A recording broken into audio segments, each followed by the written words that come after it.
What is going on, everyone? It's your boy Kuhl. Welcome back to another video. In today's video we're going to be taking a look at how to make basic UK drill beats. Just want to elaborate before I go any further. I'm going to be working on making like a mainstream UK drill type beat, so sort of like Central C.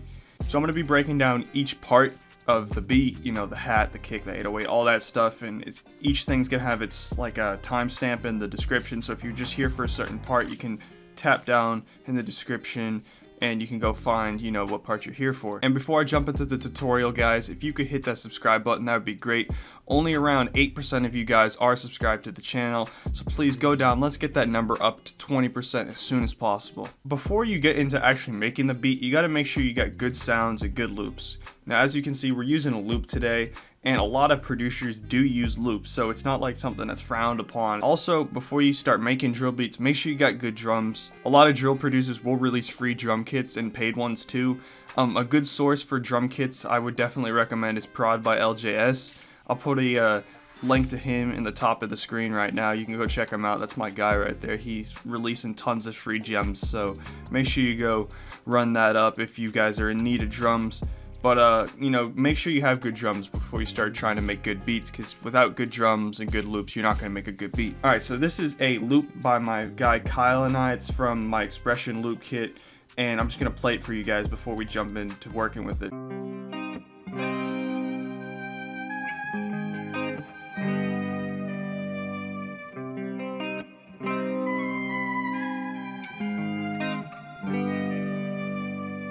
So, you know, it's got the guitar, it's kind of got that Central C vibe to it a little bit.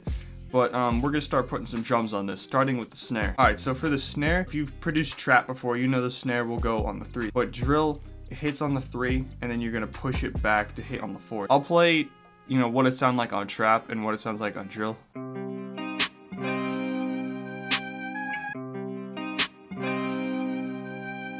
So I made that mistake starting out, putting the snare on the 3 both times instead of sliding it back. And what we're gonna do is just make a 4-bar loop of that, and I'm gonna layer it with this snare here.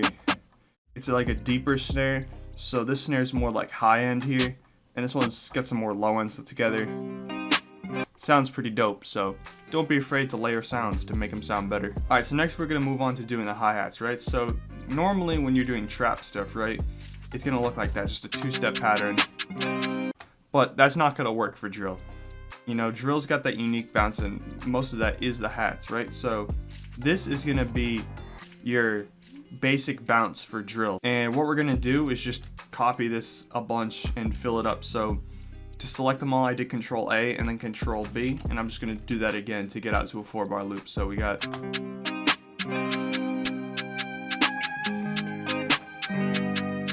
I'm gonna make a slight change to the hats at the end here just to not make them super boring, so gonna probably put that in there.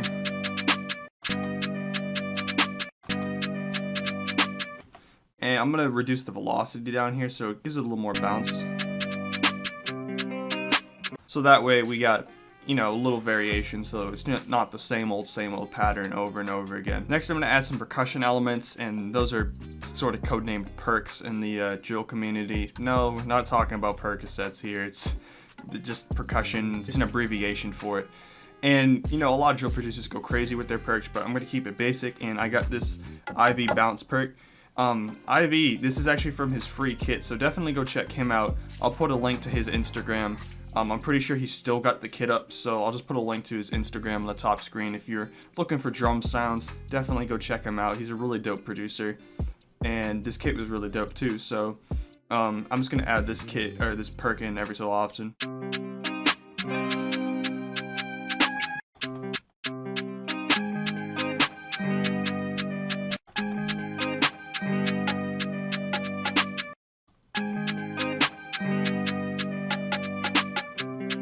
So we'll just layer it with the hat every so often, so it comes in, just adds a little more bounce.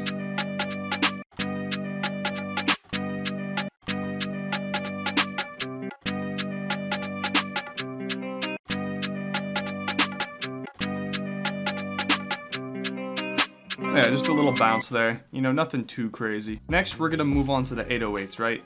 And for a lot of people, the 808s are the hardest part of making a drill beat because, you know, you can't always get it on tune with the melody. First of all, in all my melodies, I put the key in it so you know what key you're working with.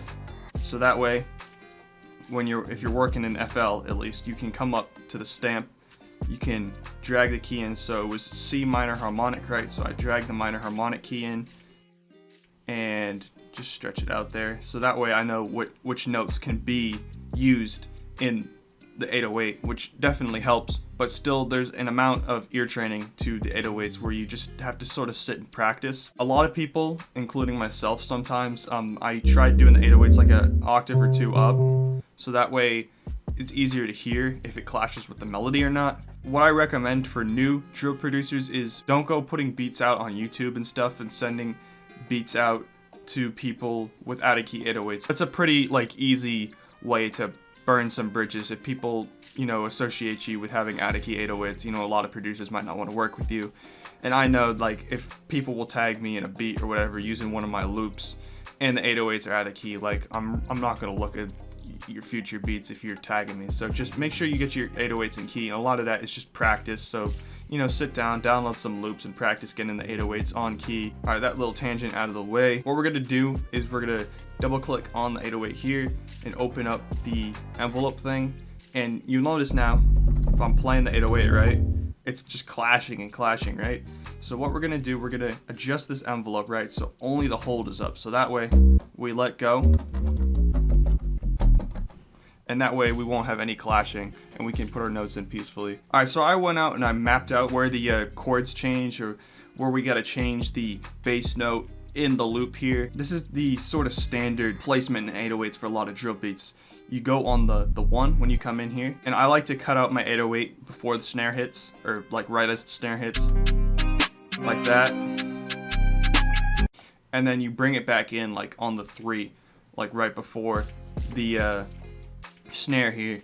And you can do a lot of crazy slides before here, but you know, this is a beginner tutorial, so I'm not gonna be going in depth about a lot of crazy slides and stuff. But basically I just mapped it out, and now we're gonna go in and add some slides here and there.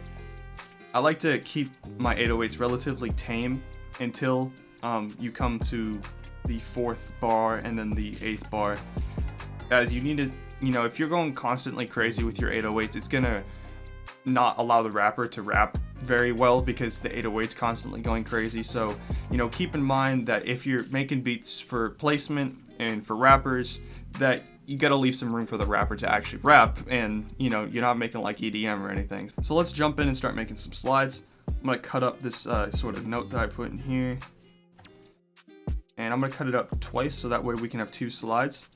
And to add a slide, right, what you gotta do is come up to here and click this. You'll notice it says slide in the top corner, and you can click in a note. You'll notice it'll have this little sort of rounded triangle thing. And I'm gonna drag that in so it's a little shorter. And that we got a slide here. And you'll notice I'm not lining it up 100% with, you know, the beginning of the note that we clicked in here. And that is, it just sounds cooler like when you do it, and allows the kick to hit too. So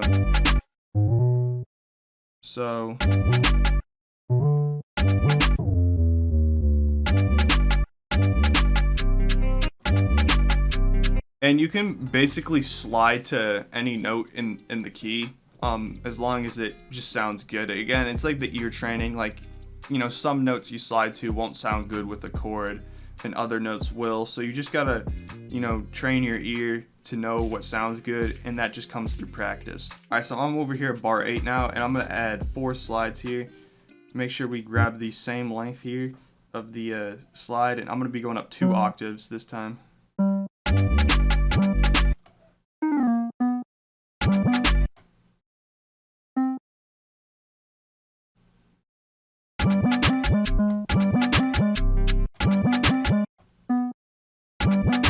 And there we go, we got our final slides here, and that's about all I'm gonna do for the 808. You know, we're keeping it simple, and we're gonna move on to the kick now. All right, so this kick here is my favorite kick right now, the Fabo New York kit.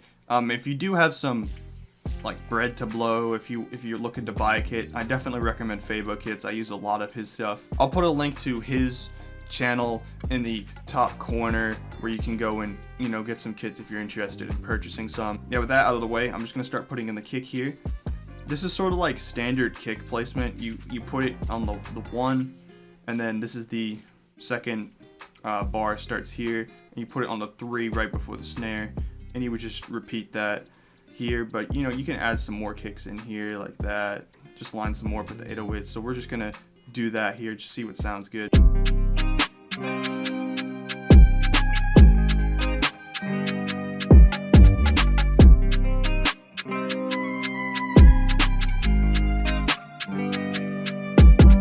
That's about all we got to do for the kick. We got our beat here, but it's not going to sound good until we mix it, right? So I'm going to quickly break down the mix that I did on this beat here, starting with the kick and the 808, because that is the most important part. You want to make sure your kick and 808 aren't like drowning each other out.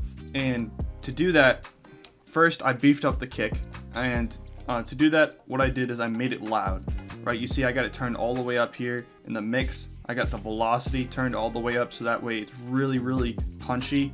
And then what I do is I actually cut out some of these really, really low sub frequencies. And you might think that sounds weird, but just wait until you hear it, right? After I have this EQ and I'm cutting out these low frequencies, I have a soft clipper. I haven't touched the soft clipper at all. Just loaded it in. And I'm gonna show you before and after.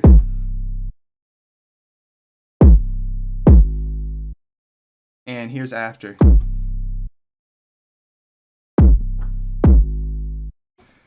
You'll notice the second one, it isn't as loud, but it still hits really good in the mix. And going over to the 808, you'll see when I was back on the kick that there's a line going from the kick to 808, and that's because I sidechained it, right?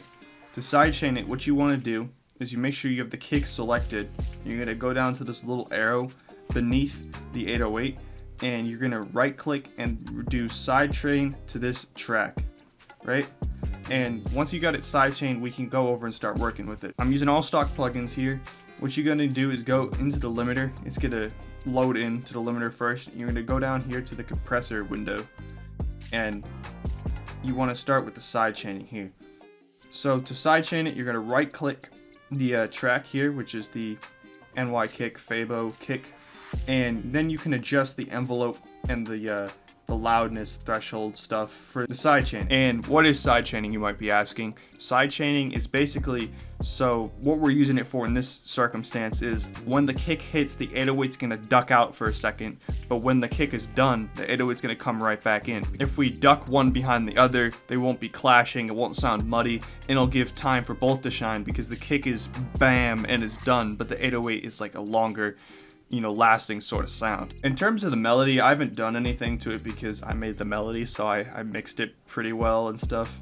But you know, if you get other melodies from, you know, other places, you may want to throw an EQ on it and cut out the low frequencies, and not like all the low frequencies, but just enough so it doesn't clash with the kick and the 808, because as I said, you don't want it to get muddy down there. The only thing else I added was a high pass filter on the perc here, which is the IV bounce perc. Going into where stuff gets its name from in EQs, a high pass filter simply means you're cutting out the low frequencies and letting the high frequencies pass, and low pass filter is vice versa. So if you hear me and other YouTubers or other people using that sort of lingo, you know what it means now. Here we are with the mixed beat.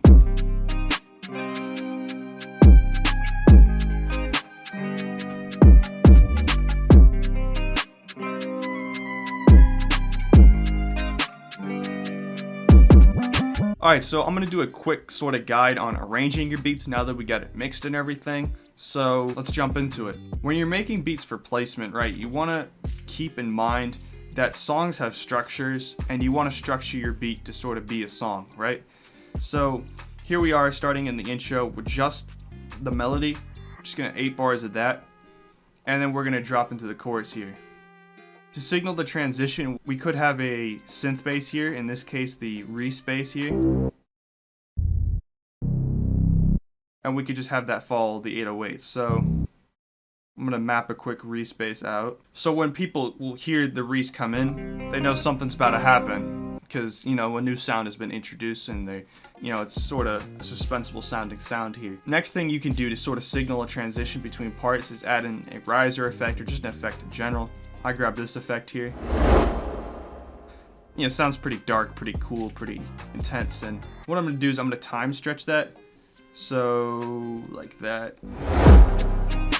So that way, you know, when the riser sort of releases at the, once it builds up and it's like, whoosh, that way it'll happen when the beat drops. I like to have 16 bars for the chorus here, and I like to change something the second time around. So when it drops, as you can see, we don't have this counter melody here, but after 8 bars we bring the counter melody in, and that way it stays exciting. After 16 bars we can start going into the verse, and when I go into the verse I like to, you know, remove some elements. So that's normally for me, that's the kick and the 808, and then we can bring it back in, you know, maybe after 4 bars or something.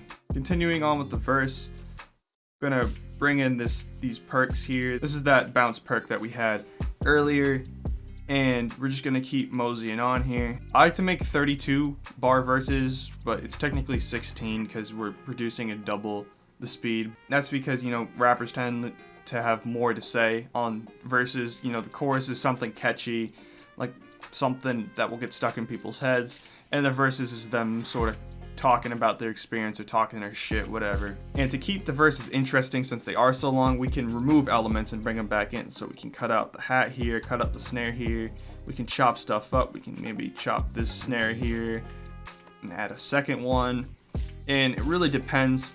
And that also takes time to find out what sounds good, just by chopping stuff and messing with it. Alright, so when I reach the end of the verse, right, I like to sort of repeat what we did at the first part here, and that is adding in a synth bass, something different, and then that riser effect that we brought in the beginning. So I'm just gonna copy this riser effect over and set it here. And I also, you know, occasionally will just add the hats, but you take out a lot of stuff to sort of signify that you're gonna go back to the chorus. And just to go back to the chorus, I'm just gonna copy and paste the chorus that we arranged earlier. It's, you know, you don't really need to overthink the layout of your beats, as long as you know, which section is which, and you know how to sort of change from one section to another, because, you know, the beat's gonna drive the rapper, and a good beat structure leads to good song structure. But yeah, basically what I would do to finish this beat is I would just copy and paste this whole section here and just put a melody on the end, so it's just sort of like a melodic outro there. And yeah, that's about it. That's making a simple UK drill beat in 2021. Before I end the video, I'm gonna just play a quick snippet of the final beat. Yeah, so I hope you guys enjoyed, and here's the final beat.